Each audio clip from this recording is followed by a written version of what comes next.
الحمد للہ الذی ابدع الافلاک والارضین والصلاة والسلام علی ما کان نبیا وآدم بین الماء والتین وعلی آلہ واصحابہ اجمعین اما بعد فاعوذ باللہ من الشیطان الرجیم بسم اللہ الرحمن الرحیم الحمد للہ عز وجل۔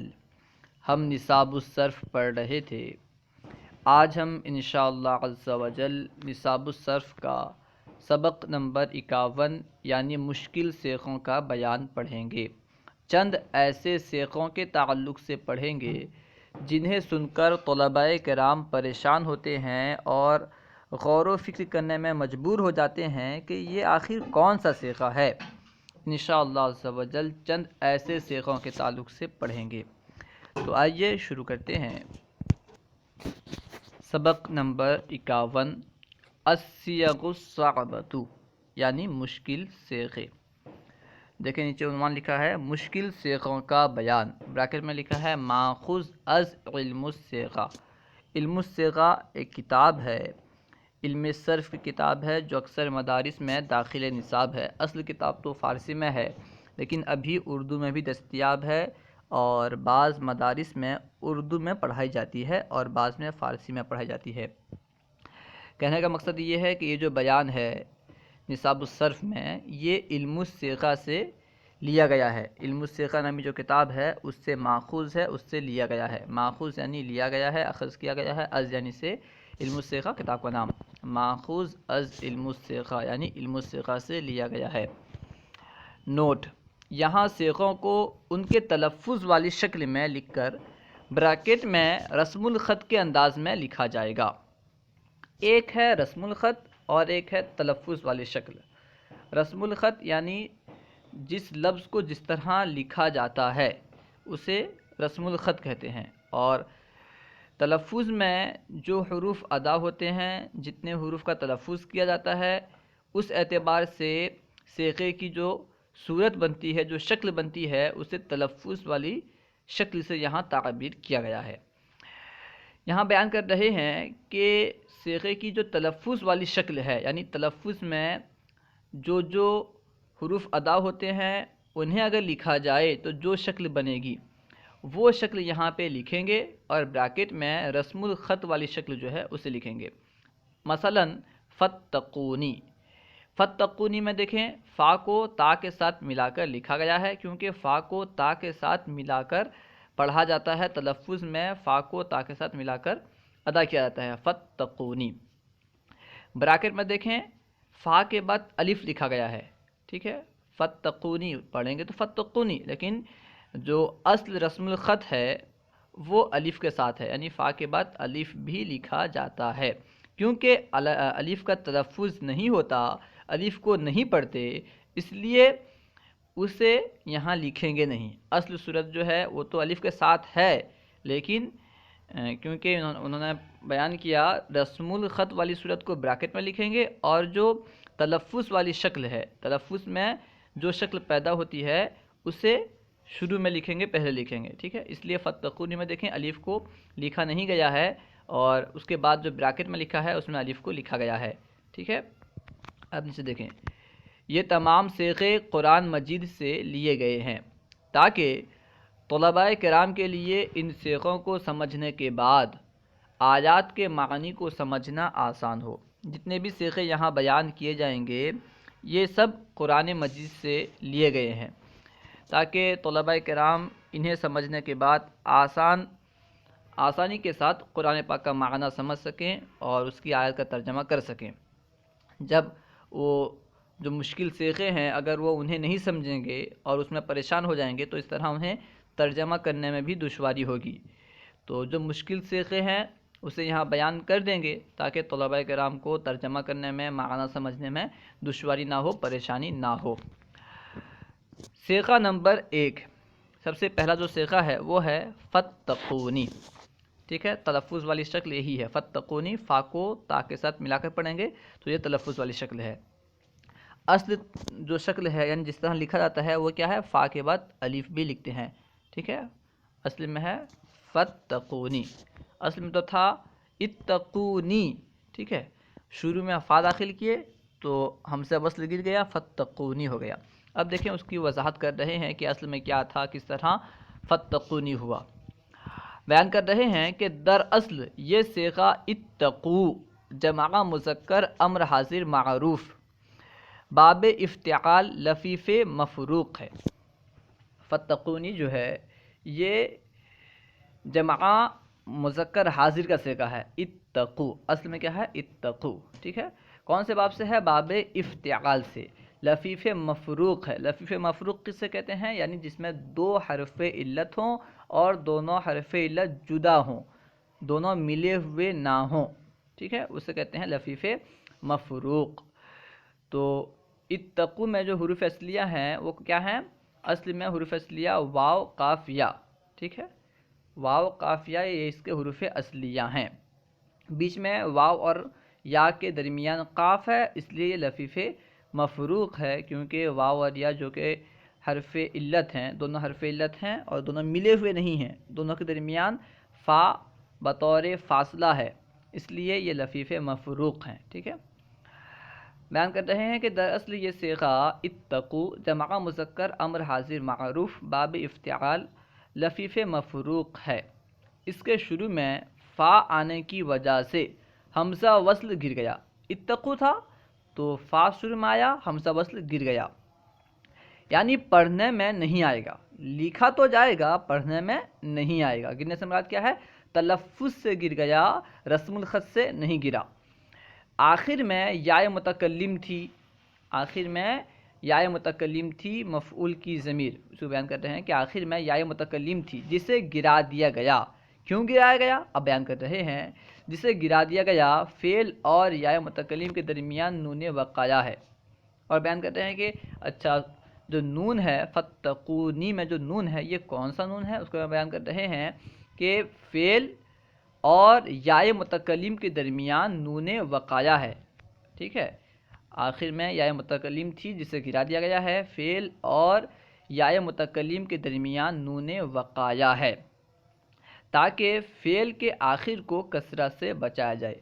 نون وقایا کیوں لائے، اس لیے کہ کہیں فعل کے آخر میں کسرہ نہ آ جائے. کسرہ یہ اسم کا خاصہ ہے، فعل میں کسرہ نہیں آتا، اس لیے یعنی فعل کے آخر کو کسرہ سے بچانے کے لیے فعل کے آخر میں نون وقایا لائے. اس کو بیان کر رہے ہیں ہاں کہ فعل اور یا متکلم کے درمیان نون وقایا ہے تاکہ فعل کے آخر کو کسرہ سے بچایا جائے. یعنی یہ فتقونی تھا، ٹھیک ہے. نون وقایا کا کسرہ یا محذوفہ پر دلالت کرتا ہے. یا کو تو حذف کر دیے تو نون پر کسرہ کیوں دیے، نون پر کسرہ دینے کی وجہ یہ ہے کہ یہ حذف شدہ یا پر دلالت کرے. یہ جو کسرہ ہے یہ اس بات پر دلالت کرے کہ یہاں پہ یا محذوف ہے، یہاں پہ یا کو گرا دیا گیا ہے. اسی وجہ سے یعنی یا پر دلالت کرنے کے لیے نون پر کسرہ دیا گیا، نون کو کسرہ دیا گیا. یعنی یہ فتقونی تھا. نون وقایا کا کسرہ یا محذوفہ پر دلالت کرتا ہے. اتقو کو اب بیان کر رہے ہیں کہ اتقو کس سے بنا، ٹھیک ہے. اتقو جو کہ امر حاضر معروف کا صیغہ ہے یہ کس سے بنا، اتقو کو تتقونا سے بنایا گیا ہے. تتقونا جو کہ فعل مضارع معروف ہے، فعل مضارع جمع مذکر حاضر، ٹھیک ہے، اس سے بنایا گیا ہے، جس کا طریقہ معروف ہے، یعنی مشہور ہے. بنانے کا طریقہ معروف ہے، مشہور ہے. تتقونا اصل میں اب بیان کر رہے ہیں کہ تتقونا کس سے بنا. پہلے تو بیان کیے کہ اتقو کو کس سے بنائے، بیان کر رہے ہیں کہ اتقو یہ تتقونا سے بنا ہے جو کہ مضارع معروف ہے، ٹھیک ہے، یعنی جمع مذکر حاضر معروف. اب پھر بیان کر رہے ہیں کہ تتقونا یہ اصل میں کیا تھا. تتقونا یہ اصل میں کیا تھا، تتقونا اصل میں تتقیون تھا. تتقیون اس سے پہلے بھی واو کو تا سے بدلا گیا، اسے یہاں ذکر نہیں کیے، ٹھیک ہے نا. واو کو جو ہے تا سے بدل کر تا کا تا میں ادغام کر دیے. اصل میں تو حروف اصلیہ واو قافیہ ہیں، تو شروع میں جو فا کلمے کی جگہ واو ہے، واو تھا، اس واو کو تا سے بدل کر اس تا کا تائے افتعال میں ادغام کر کے تتقیون ہوا. ٹھیک ہے، لیکن واو والی صورت یہاں پہ ذکر نہیں ہے. بیان کرتے ہیں کہ تتقون اصل میں تتقیون تھا، قاف کو ساکن کر کے یا کا ضمہ اسے دیا. قاف پر ضمہ جو ہے، قاف پر جو کسرہ ہے اسے گرا دیا گیا، قاف کو ساکن کر دیا گیا، اور یا پر جو ضمہ ہے اس ضمے کو قاف کی طرف منتقل کر دیا گیا، یعنی قاف کو دے دیا گیا. قاف کو ساکن کر کے یا کا ضمہ اسے دیا اور اجتماع ساکنین کی وجہ سے یا کو گرا دیا. ٹھیک ہے، کیونکہ کسرہ سے ضمہ کی طرف عدول کرنا، کسرہ سے ضمہ کی طرف جانا ثقیل ہے، اسی وجہ سے قاف سے کسرہ کو گرایا، حذف کیا، اور یا پہ جو ضمہ تھا اسے قاف کو دے دیا گیا. جب قاف کو دیا گیا تو اب یا ساکن واو ساکن دو ساکن جمع ہوئے، اسی وجہ سے یا کو گرا دیا گیا تو تتقونا ہوا. صیغہ نمبر 2، دوسرا مشکل صیغہ کیا ہے؟ فرحبون. ٹھیک ہے، فرحبون یہ تلفظ والی شکل ہے، یعنی تلفظ ہم کیا کرتے ہیں؟ فرحبون. لکھنے میں کیا ہے؟ فا کے بعد الف ہے، اس کے بعد را ہے. ٹھیک ہے، فرحبونی. بیان کر رہے ہیں کہ یہ بھی امر حاضر معروف جمع مذکر کا صیغہ ہے. فرحبونی بھی امر حاضر معروف جمع مذکر کا صیغہ ہے، البتہ یہ باب فتحہ سے ہے. فرحبون جو ہے یہ باب فتحہ سے ہے، اس سے پہلے جو تھا تتقون فتقونی یہ باب افتعال سے تھا. فتقونی باب افتعال سے تھا اور فرحبونی یہ باب فتحہ سے ہے. بیان کر رہے ہیں کہ اس کے شروع میں بھی فا ہے اور آخر میں نون وقایا ہے، جس کے بعد یا متکلم تھی جسے گرا دیا گیا. اس کے شروع میں فا ہے، فا کی وجہ سے جو الف حمزہ وصلیہ تھا اسے گرا دیا گیا، یعنی تلفظ سے اسے حذف کر دیا گیا. پڑھنے میں وہ حمزہ وصل نہیں آئے گا لیکن لکھا جائے گا. ٹھیک ہے، شروع میں اسی بیان کر رہے ہیں کہ شروع میں فا ہے اور آخر میں نون وقایا ہے، جس کے بعد یا متکلم تھی جسے گرا دیا گیا. اب یہاں دیکھیں فائدہ بیان کر رہے ہیں. فائدہ، جن افعال کے آخر میں نون وقایا اور یا متکلم ہو، وہاں یا کو گرانے کے بعد جب وقف یا جزم کی حالت ہوتی ہے تو طالب علم حیران رہ جاتا ہے کہ حالت جزم اور وقف کے باوجود نون اعرابی کیسے آ گیا، حالانکہ یہ نون وقایا ہے.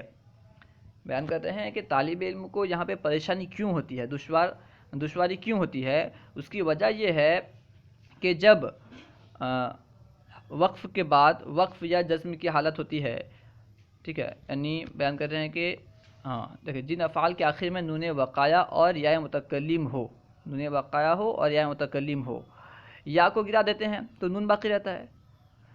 ٹھیک ہے، جب وقف کی حالت ہوتی ہے یا جزم کی حالت ہوتی ہے تو طالب علم پریشان ہو جاتا ہے کہ حالت جزم ہے، حالت وقف ہے، یہاں پہ وقف کر رہے ہیں، حالت جزم ہے، اس کے باوجود نون اعرابی کیسے آ گیا، کیونکہ جزم کی صورت میں نون اعرابی گر جاتا ہے، حالانکہ یہاں پہ نون اعرابی ہے. طالب علم یہ سمجھتا ہے کہ یہ نون اعرابی ہے اور حقیقت میں یہ نون اعرابی نہیں ہے بلکہ نون وقایا ہے. نون وقایا کو سمجھنے میں کیوں پریشانی ہوئی؟ کیونکہ اس کے آخر میں جو یا متکلم تھی اسے گرا دیا گیا، اس لیے یہ سمجھ میں نہیں آ رہا ہے کہ یہ نون وقایا ہے یا پھر نون اعرابی ہے. ٹھیک ہے، طالب علم سمجھتا ہے کہ یہ نون اعرابی ہے اور نون اعرابی کو تو گر جانا چاہیے تھا، لیکن اصل میں وہ نون اعرابی نہیں ہے بلکہ نون وقایا ہے. اسی طرح جب حمزہ وصل گرتا ہے تو بعض اوقات صیغے کا سمجھنا مشکل ہو جاتا ہے. جب حمزہ وصل شروع سے گر جاتا ہے تو بعض اوقات ایسا ہوتا ہے کہ صیغے کو سمجھنا مشکل ہو جاتا ہے، طالب علم پریشان ہو جاتے ہیں کہ یہ کون سا صیغہ ہے، بالخصوص جب دوسرے کلمے کے ساتھ ملنے کی وجہ سے حمزہ وصل گرا ہو. کوئی دوسرا کلمہ اس کے شروع میں آیا ہو، اس سے پہلے ہو، اس کلمے سے ملنے کی وجہ سے اگر حمزہ وصل گرا ہو تو اس وقت وہ کون سا کلمہ ہے یہ سمجھنے میں طالب علم کو پریشانی ہوتی ہے، دشواری ہوتی ہے۔ مثال کے طور پر مثال پیش کر رہے ہیں، مثلاً یا ایتھا النفس المطمئنۃ ارجعی، ٹھیک ہے، مطمئنہ ترجعی، ٹھیک ہے، ترجعی جب پڑھتے ہیں تو طالب علم سمجھتا ہے کہ ترجعی یہ کون سا صیغہ ہے، اسی کو بیان کر رہے ہیں۔ اب یہاں ترجعی پڑھا جاتا ہے، پہلے کلمہ یعنی المطمئنہ سے ملنے کی وجہ سے ارجعی جو کہ واحد مؤنث امر حاضر معروف کا صیغہ ہے، اس کا حمزہ وصل گر گیا۔ ارجعی کے شروع میں جو حمزہ وصل ہے یہ گر گیا، کیوں؟ تا سے ملنے کی وجہ سے۔ جب ہم تا سے ملا کر پڑھیں گے وصل کی صورت میں اس کا حمزہ گر جائے گا۔ جب اس کا حمزہ گر جائے گا تو کیا ہوگا؟ ترجعی ہو جائے گا۔ اب طالب علم پریشان ہوتا ہے کہ یہ کون سا صیغہ بن گیا، اس کو بیان کر رہے ہیں کہ اب یہاں ترجعی پڑھا جاتا ہے، پہلے کلمہ یعنی المطمئنہ سے ملنے کی وجہ سے ارجعی جو کہ واحد مؤنث امر حاضر معروف کا صیغہ ہے، اس کا حمزہ وصل گر گیا۔ تا اور را کو ملا کر پڑھنے سے صیغہ سمجھ میں نہیں آتا، ترجعی ہو گیا اس لیے سمجھ میں نہیں آتا۔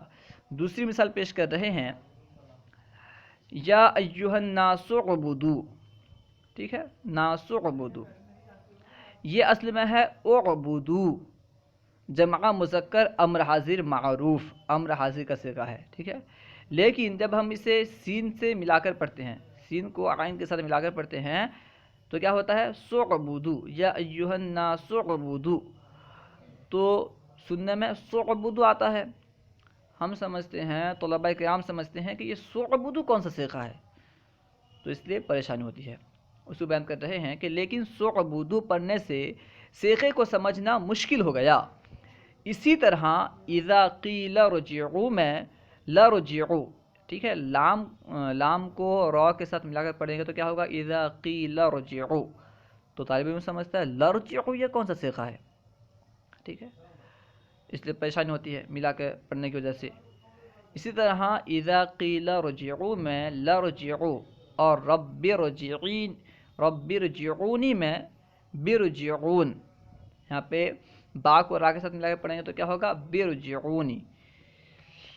اس کو بیان کر رہے ہیں کہ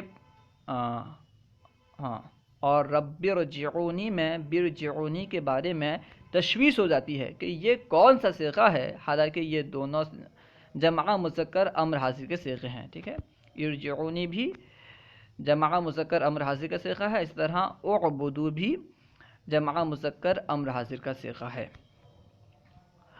پر طالب علم کو جو پریشانی ہوتی ہے، جو دشواری آتی ہے، اس کی وجہ کیا ہے؟ دوسرے کلمے سے ملا کر پڑھنا۔ جب ہم دوسرے کلمے سے ملا کر پڑھتے ہیں حمزہ وصل گر جاتا ہے، اس لیے طالب علم کو سمجھنے میں پریشانی ہوتی ہے، یعنی حمزہ وصل کے گرنے کی وجہ سے سمجھنے میں پریشانی ہوتی ہے، دشواری ہوتی ہے۔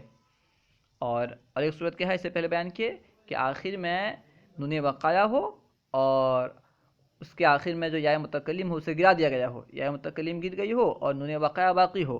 حالت جزم میں طالب علم پریشان ہوتا ہے کہ حالت جزم ہے اور یہاں پہ نون موجود ہے، نون اعرابی تو نہیں آ سکتا، پھر نون کیسے ہے، اس سے طالب علم پریشان ہوتا ہے۔ خیر، حمزہ وصلی والے ابواب کے شروع میں ما اور لا آنے سے بھی صیغے کو سمجھنے میں پریشانی ہو جاتی ہے، یعنی جن ابواب کے شروع میں حمزہ وصل آتا ہے ان کے شروع میں اگر ما نافیہ آ جائے یا لا آ جائے تو بھی ان صیغوں کو سمجھنا مشکل ہو جاتا ہے، ان صیغوں کو سمجھنے میں پریشانی ہوتی ہے۔ مثلا مجتنبا، جب ہم پڑھتے ہیں مجتنبا تو طالب علم پریشان ہوتا ہے، بھائی مجتنبا کون سا صیغہ ہے، یا تو مجتنبون ہوگا یا کچھ اور ہوگا، مجتنبا یہ کون سا صیغہ ہے، ٹھیک ہے، اصل میں کیا ہے وہ ما اجتنبا، اصل میں وہ ما اجتنبا۔ تو جب ہم حمزہ وصل کو گرا کر ما کو جیم کے ساتھ ملا کر مجتنبا پڑھیں گے، ٹھیک ہے، تو اس کی وجہ سے طالب علم کو پریشانی ہوگی۔ یہ سب بیان کرنے سے طالب علم آگاہ ہو جائے گا کہ مجتنبا اصل میں ما اجتنبا ہے، اسے مجتنبا پڑھا جاتا ہے۔ اب پریشان نہیں ہوگا، وہ سمجھ جائے گا کہ مجتنبہ جو ہے یہ اصل میں ما اجتنبہ ہے، ٹھیک ہے، اس لیے اسے بیان کیا جا رہا ہے۔ مثلا مجتنبہ جو کہ اصل میں ما اجتنبہ ہے، اور من فطرہ جو کہ اصل میں ما ان فطرہ ہے۔ اسی طرح لن فجرہ اصل میں کیا ہے؟ لا ان فجرہ، لن فجرہ اصل میں کیا ہے؟ لا ان فجرہ، تو لا کو لام کو نون کے ساتھ ملائیں گے تو کیا ہوگا؟ لن، لن فجرہ ہو گیا۔ اس طرح ہے مستوریدہ اصل میں ہے ما استوریدہ، ما نافیہ، استوریدہ فعل مجہول، ما استوریدہ۔ یہ تمام ماضی کے صیغے ہیں، اجتنبا، انفطرا اور انفجرا، استوریدہ، یہ سب ماضی کے صیغے ہیں، لیکن حرف نفی آنے کی صورت میں ان کا تلفظ الجھن میں ڈال دیتا ہے۔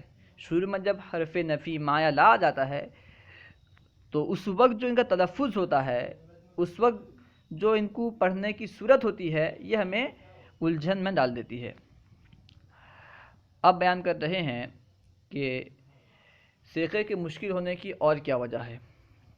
باب انفعال کی ماضی پر حرف نفی لا آ جانے سے لفظ لن اور حرف نفی ما آ جانے سے من کی صورت پیدا ہو جاتی ہے۔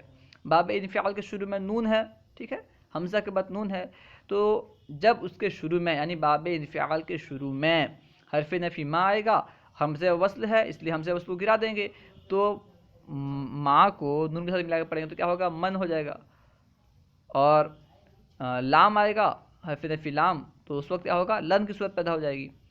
اس کو بیان کرتے ہیں کہ باب انفعال کی ماضی پر حرف نفی لا آ جانے سے لفظ لن اور حرف نفی ما آ جانے سے من کی صورت پیدا ہو جاتی ہے، جیسے لن فطرہ، ٹھیک ہے، اصل میں کیا ہے؟ لا ان فطرہ، اور من فطرہ جو کہ اصل میں ما ان فطرہ ہے۔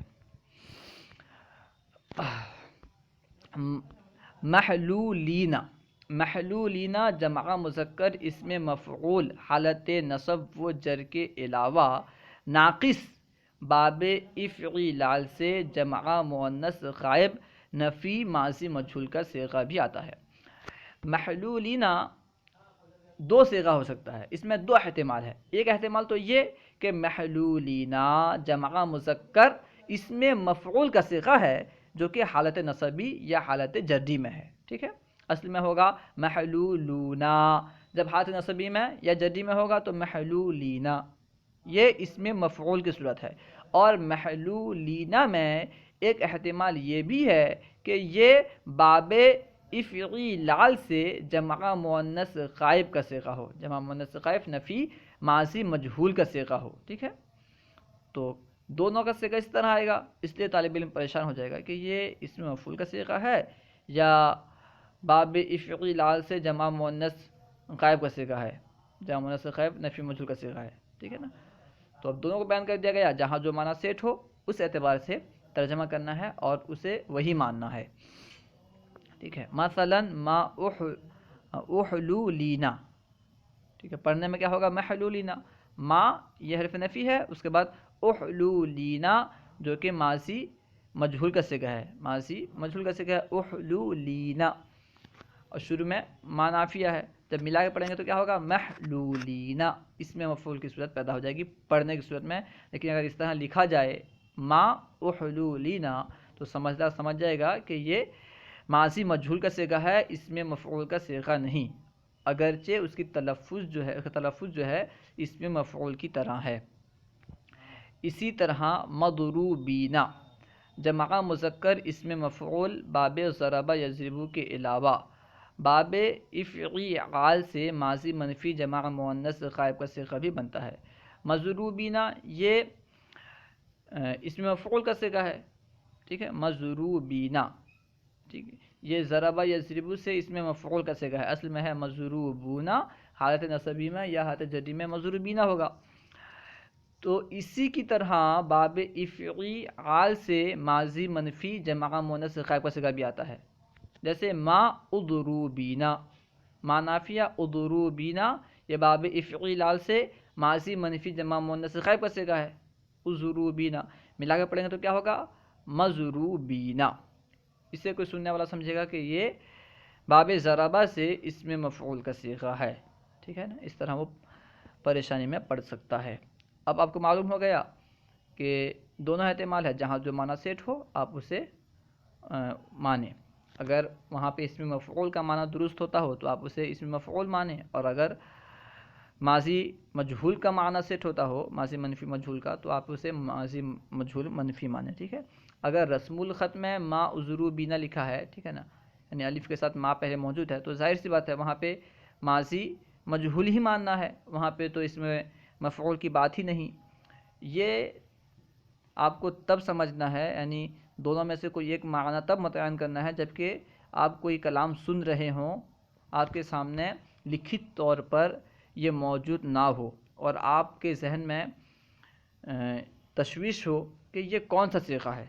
آپ وہاں ترجمہ دیکھیں گے، معنی دیکھیں گے کہ کون سا معنی سیٹ ہو رہا ہے، کون سا معنی درست ہے۔ جو معنی آپ کو درست لگے گا اس کے اعتبار سے آپ مان لیں گے۔ اگر اسم مفعول کا معنی درست ہو تو آپ اسے اسم مفعول مانیں، اور اگر اس میں مفعول کا معنی درست نہ ہو بلکہ ماضی مجہول کا معنی درست ہو تو پھر آپ ماضی مجہول مان کر اس کا ترجمہ کریں۔ السلام علیکم ورحمۃ اللہ وبرکاتہ۔ اگر کوئی بات آپ کو سمجھ میں نہ آئی ہو یا درسیات کے متعلق کوئی سوال کرنا چاہتے ہوں تو کمنٹ باکس میں سوال کریں، انشاءاللہ عز و جل ممکنہ صورت میں جواب دیا جائے گا۔